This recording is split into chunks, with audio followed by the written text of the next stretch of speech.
A paz do Senhor, meus queridos, amados irmãos, adolescentes, que está sempre buscando, crescendo na graça do conhecimento. Eu sou o presbítero irmão Claudines e estamos aqui falando do setor Mapim, em nome do setor Mapim, onde nós temos aqui o pastor Ismael Nazário, juntamente com a sua digníssima esposa irmã Luzia. E esta pré-aula é exatamente para despertar os adolescentes, para que eles venham aprender e também ser um participante ativo na escola bíblica dominical. Nós passamos por uma pré-aula da semana passada e dessa feita nós vamos falar sobre a legalização das drogas, uma ideia maligna. Inclusive houve até a votação para legalizar as drogas, assim como a bebida alcoólica ela é liberal, assim também como o tabaco, o cigarro, ele é liberal, eles querem liberar as drogas. Agora eu faço uma pergunta para vocês: se a bebida tem matado tanta gente e se o cigarro tem matado tanta gente, ainda quer liberar as drogas? E agora eu faço uma outra pergunta: até que ponto, se um dia essa lei for aprovada, será que a igreja tem que obedecer às leis? Todas as leis que vai de encontro e que impede os princípios bíblicos, a igreja não pode aceitar. Nós não podemos abrir mão para que o mundo entre dentro da igreja, com seus formalismos, com as suas ideias malignas que têm influenciado a sociedade, a perversidade e fazer tudo aquilo que desagrada a Deus. E aí nós vamos ver sobre alguns tópicos importantes nessa lição, sobre as drogas, e o que tem levado muitas pessoas à perdição. Vamos discorrer aqui uns 15 a 20 minutos no máximo a respeito desse assunto tão importantíssimo que é a pré-aula dos adolescentes e juvenis. Agora veja bem aqui, no tópico 1, eu quero ler aqui inclusive o texto bíblico que está aqui na lição aqui, que está em 2 Timóteo, no capítulo 3 e verso 1, que diz assim: sabe porém isto, que nos últimos dias sobrevirão tempos trabalhosos, ou seja, tempos difíceis. O que é isso? É tempo que a igreja está ficando estreito aqui nesse planeta Terra. O mundo, o sistema mundano, como João diz, não ameis o mundo e nem o que no mundo há, porque se alguém amar o mundo, o amor do Pai não se encontra nele. Ou seja, o sistema mundano está querendo influenciar até mesmo os cristãos a praticar coisas erradas dentro de uma legalidade que é constituída, entre aspas, alguns que se dizem doutores da lei, ou que está lá dentro do poder, enfim. Mas o interessante é que Jesus está às portas, adolescentes. Jesus está voltando a qualquer momento. É importante nós se apegar com Deus. Por quê? Porque nós vamos no discorrer aqui dessa lição aqui, nós vamos encontrar o quê? Você vai, principalmente, olha, um adolescente hoje ele tem que firmar nas promessas de Deus. Porque até mesmo quando antes de você entrar dentro da sala de aula, você já sente o armaço, o fedor da maconha. Nas ruas você vê jovem, adolescente perdidos porque não tem Deus na vida. E uma vez experimentando, a pessoa se passa a ser viciado, passa a ser tomar conta o vício dessa pessoa. Por quê? Porque uma só pitada torna essa pessoa viciante de um vício que ela não queria entrar, mas através de uma só experimentada acaba se aproximando mais e aprofundando no mundo das drogas. Agora o que acontece? O mundo, no tópico 1 aqui, o mundo está pior a cada dia. As pessoas estão longe de Deus, ou seja, o ser humano, por si próprio, pela sua própria natureza, ele é impossível de se aproximar de Deus. Uma pessoa só aproxima-se de Deus pela misericórdia de Deus. Ou seja, o ser humano, ele tenta buscar todos os meios para satisfazer as suas alegrias, suas emoções, o seu intelecto. E então o que acontece? Começa a buscar alegria na bebida. Você pode ver que a maioria das pessoas que bebe a bebida ela traz trágica consequência. Quando nós olhamos quando nós vemos a bebida na Bíblia, nós vamos decorrer já no finalzinho da nossa lição aqui, eu vou trazer algum exemplo para vocês sobre algumas questões, algumas históricas trágicas que aconteceu no Antigo Testamento por causa da bebida. É por isso que nós, da religião, da Igreja Evangélica Assembleia de Deus, proíbe tomar bebida. Por quê? Porque se toma um golinho, depois toma mais um pouquinho, daqui a pouquinho já está embriagado. E não foi isso que Paulo ensinou.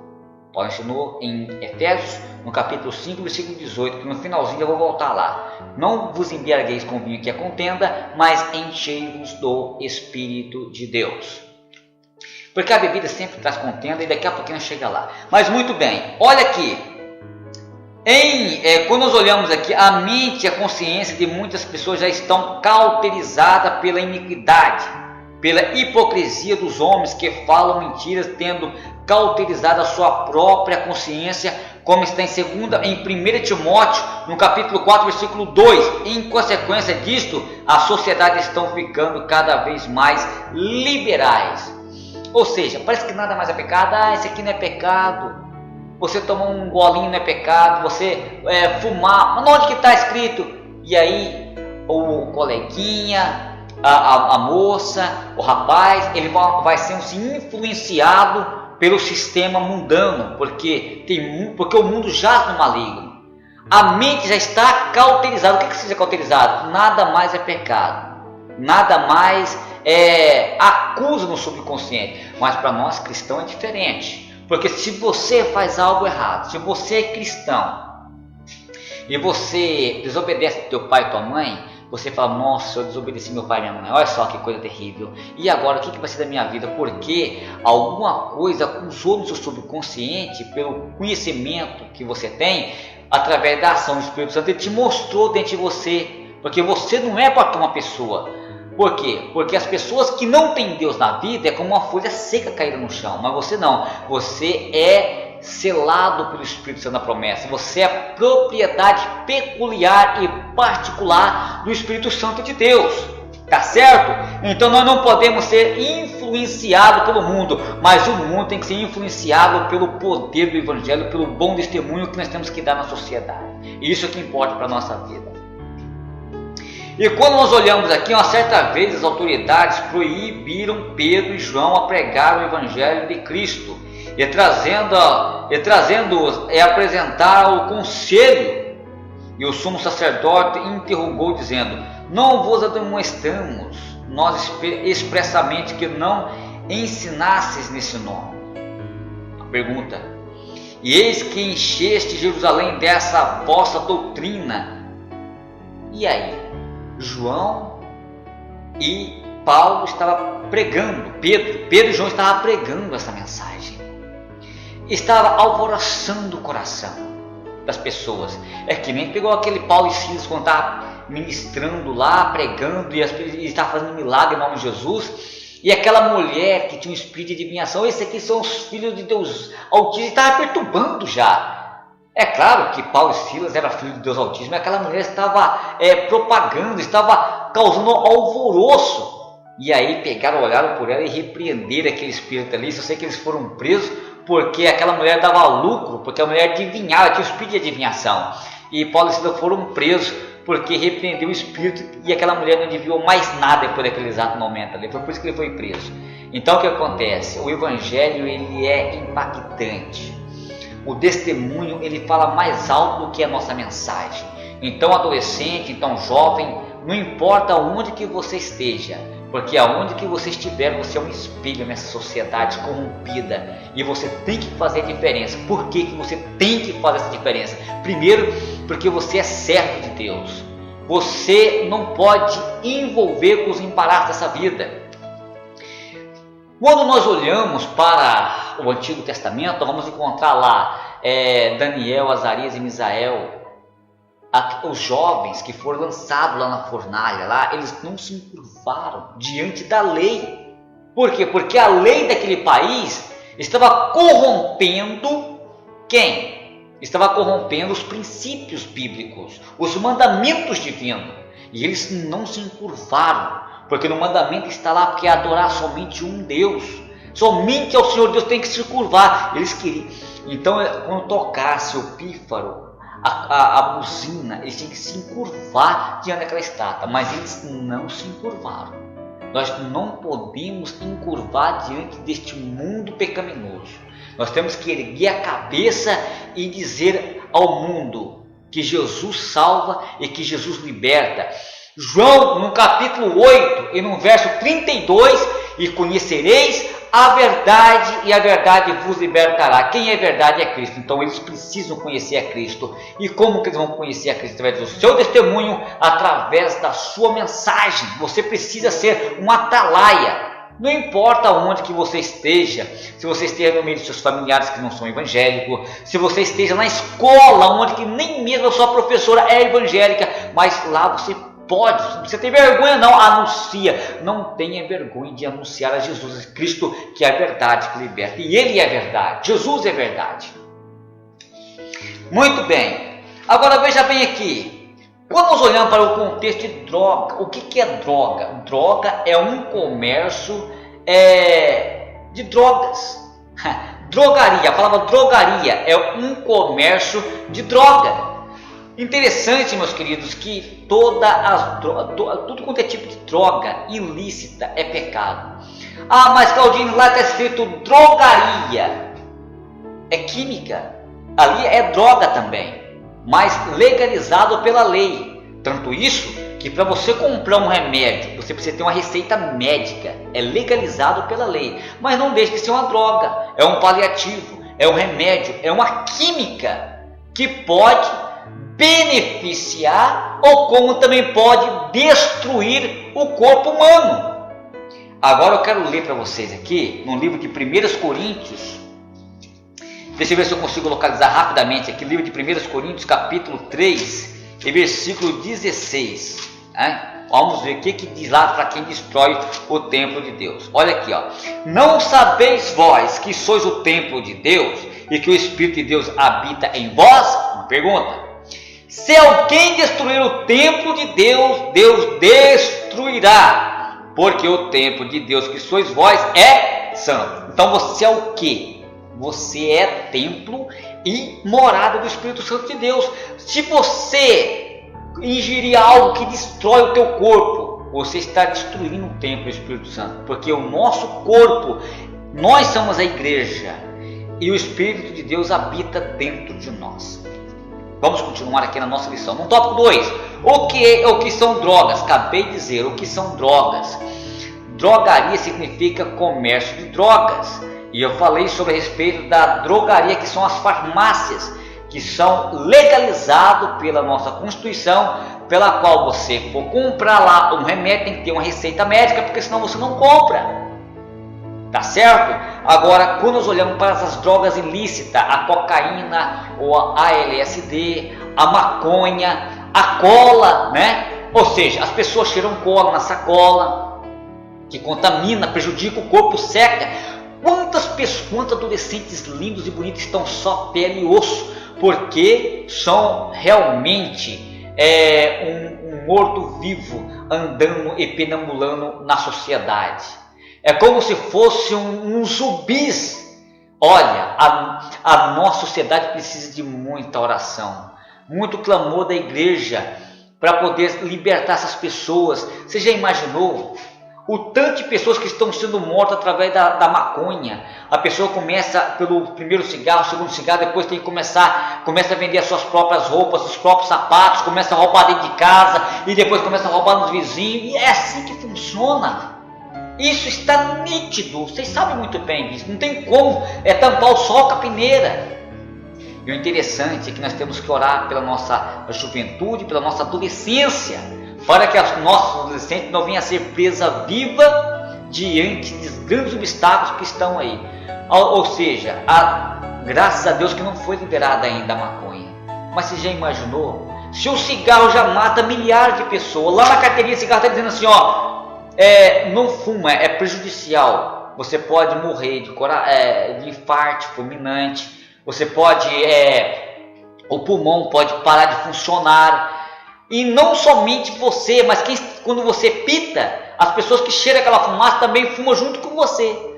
Eu estou dizendo as pessoas que fumam. Então, hoje existiu a lei agora, que se alguém estiver fumando você no meio de uma sociedade, você pode ligar para a polícia vai lá e pode prender o indivíduo, que é proibido agora fumar em público. A pessoa tem que ter um lugar reservado, afastado, para poder pitar, porque é proibido hoje.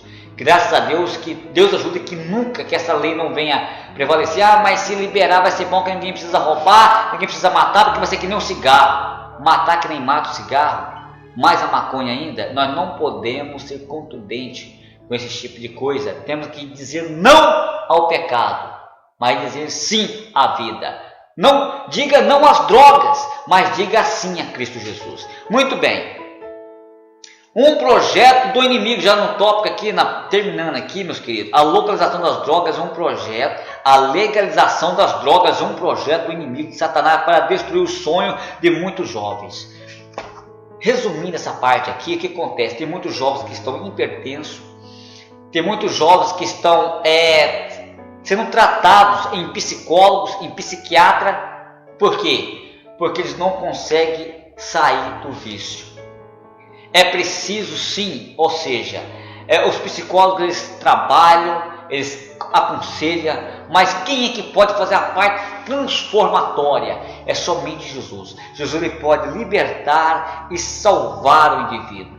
Jesus ele liberta o homem das drogas, liberta o homem do vício da bebida, que nem eu disse, a bebida também tem matado milhares de pessoas.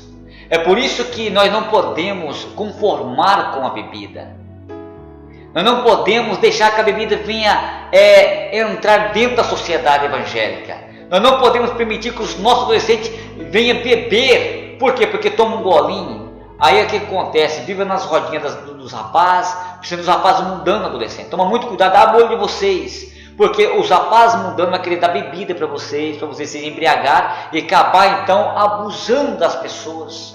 E depois que as pessoas estão bêbadas, eles não sabem mais o que está fazendo. Foi o que aconteceu com Noé. Embriagaram Noé, embriagaram Ló, e aí houve as trágicas consequências. A bebida, toma um golinho, tomou depois, a pessoa está fora de si. É por isso que a bebida tem matado milhares de pessoas, principalmente hoje no Brasil, porque as pessoas bebem, vai dirigir moto, comete acidente, vai dirigir carro. Você pode observar quantas pessoas estão morrendo no trânsito porque de bebida. A pessoa está fora de si na hora da bebida, do alcoolismo, mata as pessoas com faca, com tiro, porque a bebida tem trazido trágicas consequências na sociedade. Foi por isso que Paulo diz, Efésios capítulo 5, versículo 18, não vos embriagueis com vinho que a contenda, mas enchei-vos do Espírito. Eu quero parar por aqui, porque isso aqui é só uma pequena pré-aula, mas você que tem uma igreja próxima da sua casa, Igreja Evangélica Assembleia de Deus, ali tem uma escola bíblica dominical, você pode participar, você pode ali questionar o professor, fazer pergunta para o professor estará detalhando cada tópico, cada item, e você vai estar, meu querido, aprendendo muito mais ainda. Mas não deixe de participar, seja um aluno exemplar da escola bíblica dominical, seja atuante, para que você venha ser um ótimo professor lá no futuro, para que você possa responder com mansidão a razão da vossa esperança. Diga não às drogas, diga não ao cigarro, diga não às bebidas, mas diga sim a Cristo Jesus, porque Ele é o dono da vida. Deus abençoe. E interessante que, só para finalizar, Satanás só vem para matar, roubar e destruir, mas Jesus vem para dar vida e vida com a mudança. Deus abençoe e até a próxima. A paz do Senhor.